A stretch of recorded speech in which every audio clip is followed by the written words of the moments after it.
Thank you.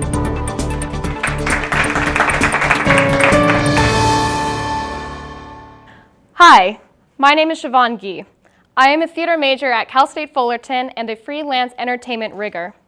When we think about entertainment, it probably looks something like this. We remember the lights, how it sounded, our favorite artist. I'm going to take you guys behind the scenes and show you one of the #1 hazards that face our industry, and that is a fall hazard. So this is what it looks like. Here we have an arena, and these two guys up here are called upriggers. This guy takes a self-retracting lifeline, clips it into his whole body harness, climbs down the ladder to get to these beams. He then takes his rebar hooks and clips both of them into the horizontal lifelines before removing his SRL, self-retracting lifeline. He's then going to take his rebar hooks and traverse across the beams to get to his work. This is how he accesses every point that he needs to get to. Notice how he unattaches one rebar hook and then reattaches it before removing the other one. This process here is to ensure he is 100% tied off the entire time. This is what we call an active fall protection system. Now, if he were to fall in this system, he may fall between like 18 and 24 feet, rather than 80 feet to his death. Kersplat. So if you were to go to the Honda Center and see Chris Brown with Fabulous this May, this is what the arena would look like after the concert. All right, so say our buddy here takes a fall. Hopefully it looks something like this. He falls straight down, energy absorber deploys, and he doesn't suffer from swing fall or obstructions below him to incur any additional damage. So if this happens to you, #1, stay calm. If you can't rescue yourself and you're waiting for someone to rescue you, you want to take this time to practice your meditation skills. Think about that delicious pulled pork sandwich that you're going to have when you get back down to the ground. The point is, you want to remain calm, relieve as many stressors from your body as possible. That includes psychological and physical stressors. And if you're able to, stand on or against a structure. By doing this, this will remove the pressure that the leg straps and the chest strap and the shoulder straps are putting on your body. If you don't have a structure to stand on, and you're a proactive person, use your trauma relief straps. These straps sit on the sides of your harness, and after you take a fall, you remove the straps, attach them together, adjust the loop according to your height, and step into it. Same idea as standing on a structure. And if you don't have this, use anything that's on your rig. You can use any kind of runner, any sling. Here I have my handle ascender and dynamic cow's tail, and I stepped into the loop that I created. And now, last but certainly not least, flex your legs. If you're sitting there chilling out, you're like, oh man, can't wait to get down, this sucks. Flex your legs as much as you can. And here's why. The cardiovascular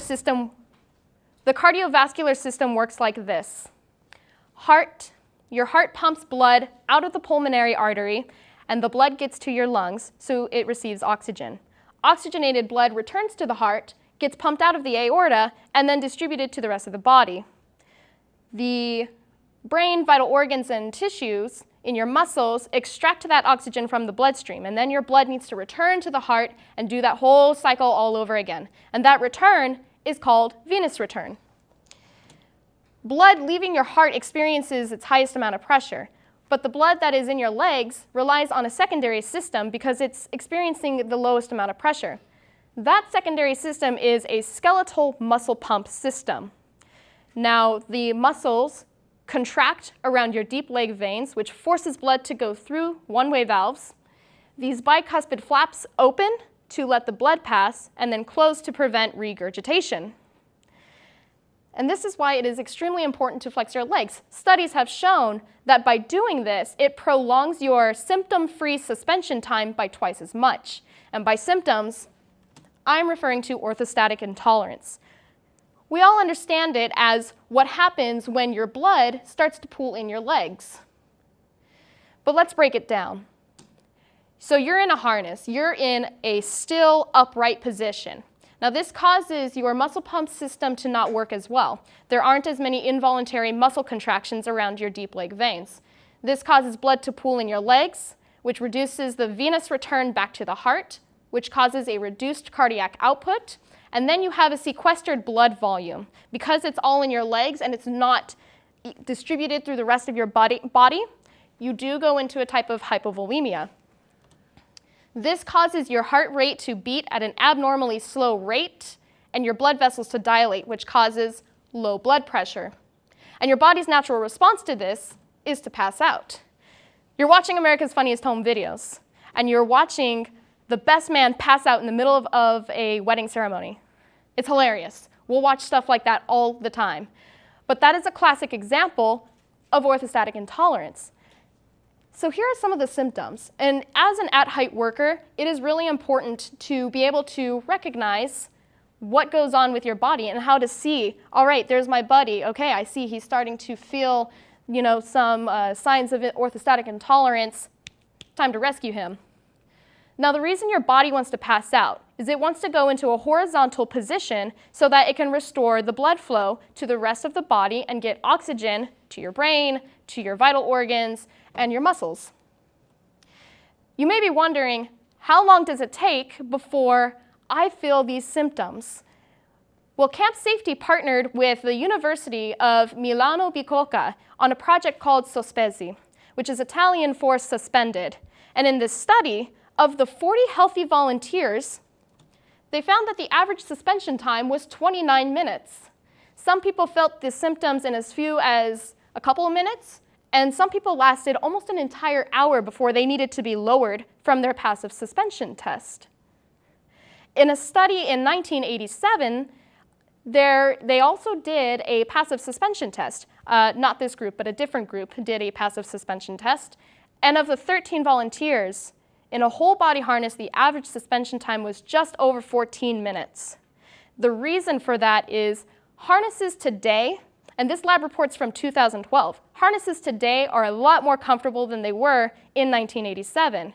And one of the factors that will quicken the onset of orthostatic intolerance symptoms include comfortability, include temperature, and hydration. If it's hot outside or you're dehydrated, you're going to feel those symptoms quicker than under other conditions. Factors that don't affect the onset of orthostatic intolerance include age, gender, and level of experience. And believe it or not, your harness leg straps don't prevent the blood from flowing to the rest of your system. They're not crushing your arteries, as some people would say. Rather, the orthostatic inert position is. Orthostatic intolerance is not going to kill you. What will kill you is prolonged suspension and the inability to recover and get the blood flowing to the rest of your body.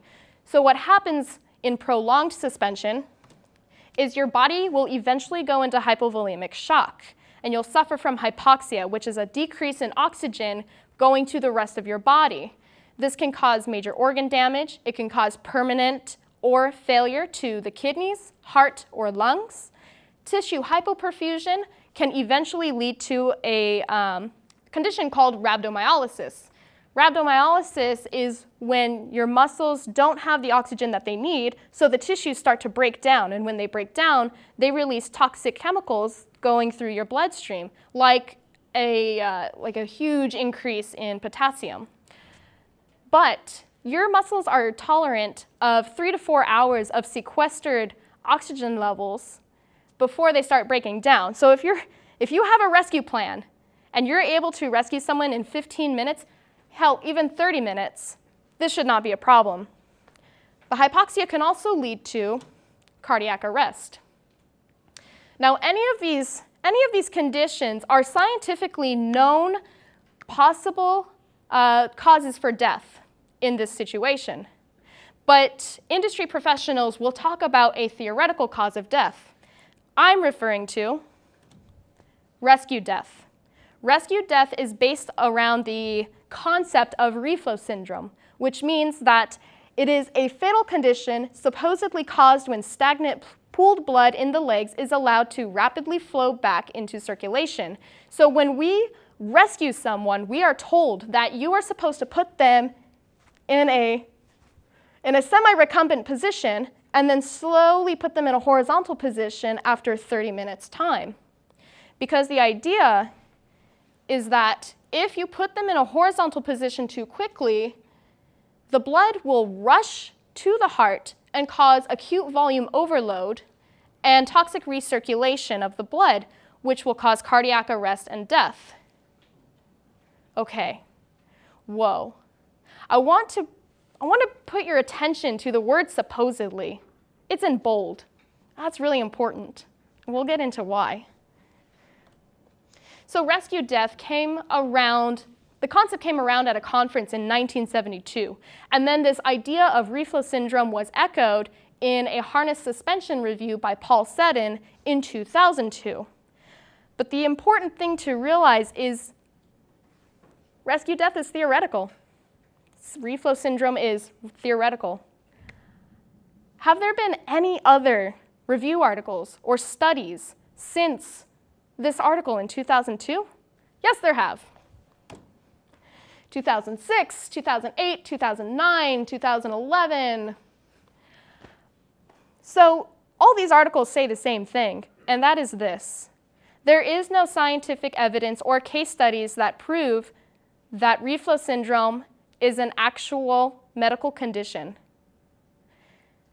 Reflow syndrome is not scientifically proven to be a medical condition.